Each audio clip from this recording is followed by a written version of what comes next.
Hi, I'm Tim. Welcome to Tim's Time.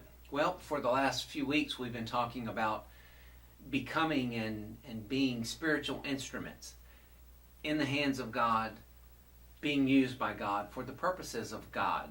And last week we talked about being available, being in His family, and the burden that He feels when we are lost and Him finding us. Well, today I want to talk about another trait using this golf club as I prepare to go play golf. It's into a tough week, and the end of the week means my day off and means if I'm going to golf, now's the time to do it. So the word I want to give you for this week is the word flexibility.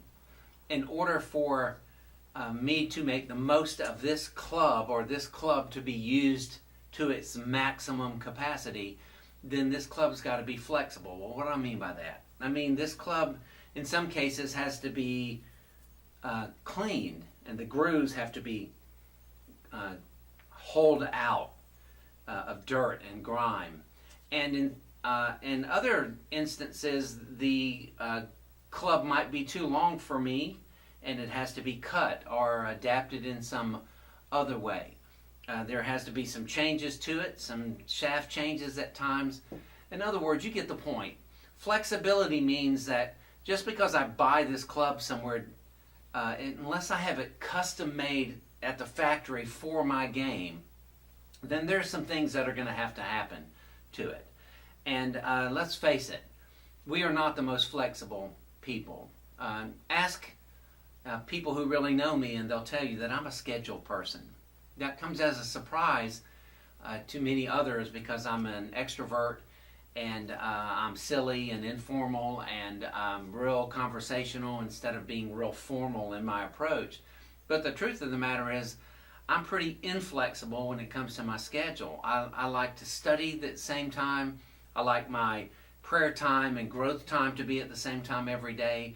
I meet with the staff and come out and do a counter meeting or staff meeting just about the same time every day. I do that week after week after week, and I don't always handle it real well when that schedule's thrown off. But I can also admit that the downside of being that structured and being that inflexible is I miss a lot of blessings that would come if I were more flexible. And no one really wants to be flexible.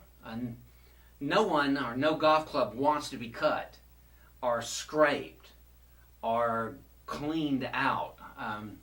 The Bible has a word for this, and the word is found in John chapter 15. The word is pruning. If you're producing fruit for the Father, He prunes you. And in what I thought was kind of like the understatement of the world, a few weeks ago in our Women of Grace conference, our speaker Maria Owens was referring to this pruning and producing that we're to do as plants. The theme of the weekend, of course, ladies, you will remember, was bloom where you're planted.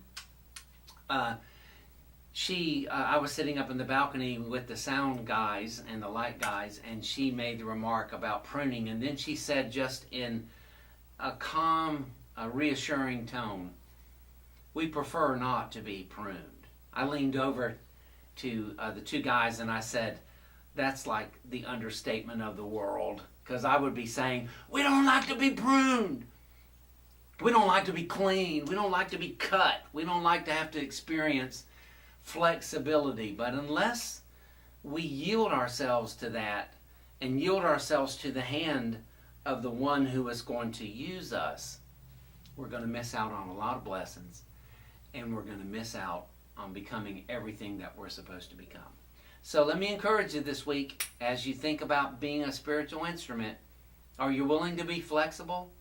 Not just in your schedule, but in your evening or in your time. Are you willing to allow God in the workplace to interrupt you with something that may be bigger than your work? Great questions, not my questions. Questions for me to answer, questions for you to answer, questions for us to answer. Why? Because we want to be in the hands of God, being used by God for the purposes of God. And so we're going to have to become flexible. Have a great week. God bless.